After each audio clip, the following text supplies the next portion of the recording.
Jyotirmayi kitchen ఫుడ్స్కి స్వాగతం అండి. మనము చేయబోయే రెసిపీ వచ్చేసి గుడ్డు క్యాబేజీ ఆలు కర్రీ అండి. మరి ఈ కర్రీ నేను ఎలా చేస్తానో ఏమేమి చేస్తానో వీడియోకి వెళ్ళైతే చూద్దాం పదండి. ఈరోజు మన రెసిపీ వచ్చేసి క్యాబేజీ కోడిగుడ్డు ఆలు కర్రీ అండి. అందుకు కావాల్సిన ఇంగ్రీడియంట్స్ అండి ఇవి. నేనైతే ఒక ½ కేజీ క్యాబేజ్ తీసుకున్నాను, అందుకని ఒక ½ కేజీ ఆలు తీసుకున్నాను, ఒక 8 గుడ్లు అండి, కరివేపాకు, కొత్తిమీర, కరివేపాకు అండి, అందుకని అల్లం పేస్ట్ కొద్దిగా, పసుపు, గరం మసాలా, కారము, ధనియాల పొడి, ఉప్పు, ఆయిల్, టమాటాలు, ఉల్లిగడ్డలు అండి నేను ముక్కలు కోసి పెట్టుకున్నాను. ఇంతేనండి. ఇంకా మన క్యాబేజీ ఆలు గుడ్డు కర్రీకి కావాల్సిన ఇంగ్రీడియంట్స్. మరి ప్రాసెస్లోకి అయితే వెళ్దామండి. ఈ ఆలుగడ్డలు అండి, ఈ ఆలుగడ్డలు ఉడకబెట్టుకొని గుడ్లు కూడా ఉడికించుకుందామండి. ఈ గుడ్లు ఉడికించుకొని ఆలుగడ్డలు ఉడికించుకున్న తర్వాత చూద్దామండి ప్రాసెస్. ఆలుగడ్డలు ఉడకబెడతాను. ఆయిల్ అయితే వేస్తున్నానండి, నేను మన కర్రీకి తగినంత వేస్తున్నాను. ఎందుకంటే ఆలుగడ్డలు ఉన్నాయి, గుడ్లు ఉన్నాయి, క్యాబేజీ ఉంది కదండి. నేను అందుకే కొద్దిగా ఎక్కువ వేసాను. ½ కేజీ కదా క్యాబేజీ, ఎక్కువనే అయితే వేసానండి నేను. ఆయిల్ అయితే హీట్ అయిందండి, కొద్దిగా ఉల్లిగడ్డ ముక్కలు వేస్తున్నాను తాలింపుకి.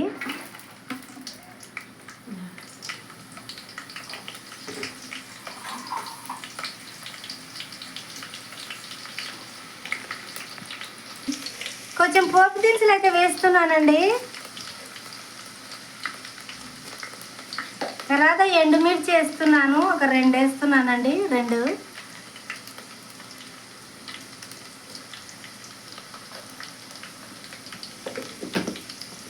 ఇదైతే బాగా ఫ్రై కావాలండి.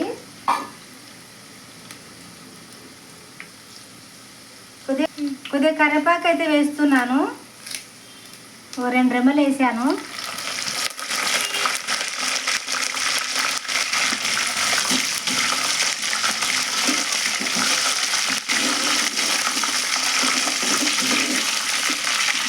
క్యాబేజ్ అయితే వేద్దామండి. పోపు అయితే బాగానే వేయండి.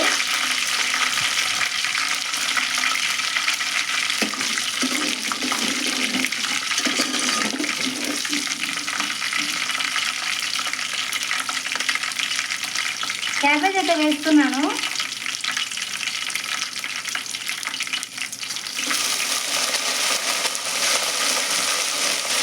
పచ్చిదండి, కడిగి వేస్తున్నాను. నేనైతే ఉడకబెట్టలేదు, ఇలాగే వేస్తున్నాను. ఇలా చేసినా కూడా చాలా బాగుంటుందండి.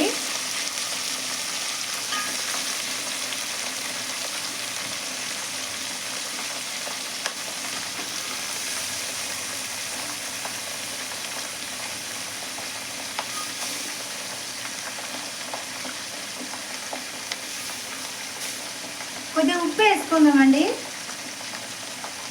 కొద్దిగా ఉప్పు వేస్తున్నాను, కొద్దిగా అయితే పసుపు వేస్తున్నాను.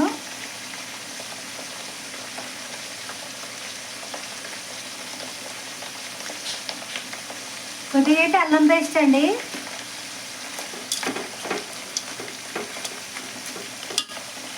అలాగే టమాటో ముక్కలు, ఉల్లిగడ్డ ముక్కలు అండి వేసేస్తున్నాను నేను, ఇవి కూడా.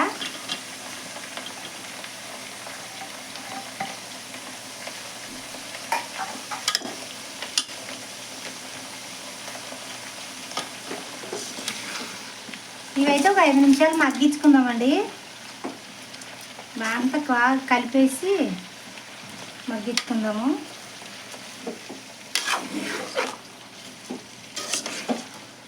అందులో ఉండే వాటర్, టమాటోలోటివి, ఆ క్యాబేజీలో వాటర్ బయటకు వచ్చేంత వరకు ఉడికించుకుందామండి.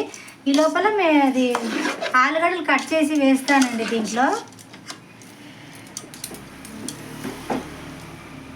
అయితే వేస్తున్నానండి. ఇవి కూడా పచ్చిగా ఉడకబెట్టినవి కాదు, పైన పొట్టు చెక్కేసి వేస్తున్నాను అనమాట. దీంట్లో మగ్గుతాయండి, ఏమీ మగ్గకుండా అయితే ఉండవు. ఆలుగడ్డ ముక్కలు అయితే వేసాను. ఒక 5 నిమిషాలండి మూత పెట్టేద్దాము. మగ్గితే బాగా మనం మిగతా వేసి వేయచ్చండి. 5 నిమిషాలండి. మూత పెడుతున్నాను. మూత అయితే పెడుతున్నానండి. మూత అయితే తీస్తున్నానండి. ఉడుకు అయితే బాగా పట్టిందండి. నేను ఇందులో కారం వేస్తున్నాను.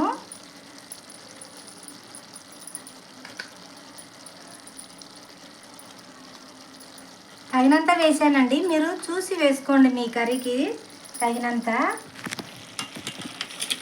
ఒకసారి కలిపేద్దామండి.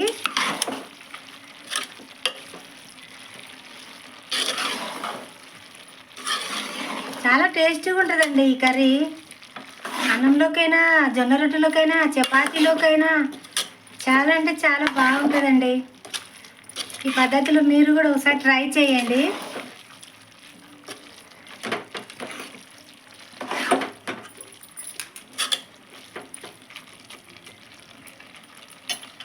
కొద్దిగా అయితే వాటర్ వేస్తున్నానండి నేను, ఎందుకంటే క్యాబేజీ బాగా ఉడకాలి కదా. వాటర్ వేస్తున్నాను. వాటర్ అయితే వేసాను.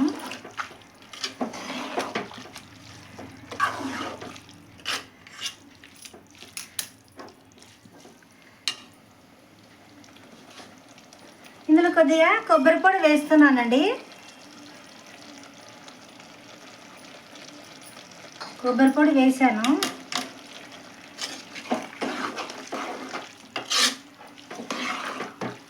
మన కర్రీ ఇంకా 10 నిమిషాలంటే అయిపోతుందండి. క్యాబేజీ ఉడికి పడితే మన కర్రీ అయిపోయినట్లే. ఇంకా మనం ఒక 5 నిమిషాలు అయితే మూత పెడదాము. ఇందులో మూత అయితే పెడుతున్నానండి. ఉప్పు కారం బాగా అయితే సరిపోయింది. మూత అయితే పెడుతున్నా. ఒక 10 నిమిషాలండి సిమ్లో పెట్టి ఉడికించుకుందాము. ఫుల్లో పెడితే సరిగా మళ్ళీ మాడకొస్తుంది. సిమ్ చేస్తున్నాను నేను. 10 నిమిషాలు అయితే అయ్యిందండి. మన కర్రీ ఎంతవరకు వచ్చిందో చూద్దాము. బాగా అయితే ఉడుకుతుందండి. ఇందులో నేను ఇప్పుడు గరం మసాలా వేస్తున్నానండి. ధనియాల పొడి అండి ఇది, ధనియాల పొడి. తర్వాత గుడ్లు కూడా ఒలిచి పెట్టుకున్నాం కదండి, గుడ్లు కూడా వేస్తున్నాను.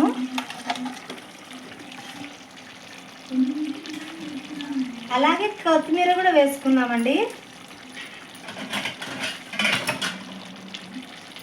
కొత్తిమీర కూడా వేస్తున్నాను.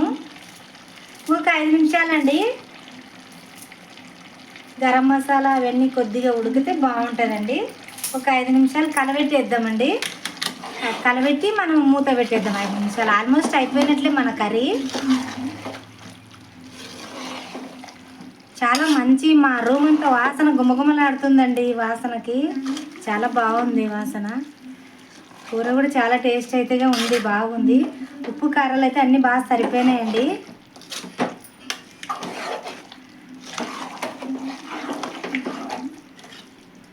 ఒక 5 నిమిషాలండి. 5 నిమిషాలు అయితే మూత పెడుతున్నాను నేను. 5 నిమిషాలండి మూత పెడుతున్నాను. అయిపోయిందండి మన క్యాబేజీ ఎగ్గు ఆలు కూర. మరి ఇదైతే చాలా అంటే చాలా టేస్టీగా ఉందండి. మీరు కూడా ఒకసారి ట్రై చేయండి. చాలా బాగుంది. కర్రీ కూడా చాలా బాగా వచ్చింది. మరి ఈ వీడియో కనుక మీకు నచ్చినట్లయితే లైక్ చేయండి, షేర్ చేయండి, సబ్స్క్రైబ్ చేయండి ప్లీజ్ అండి. Thank you for watching.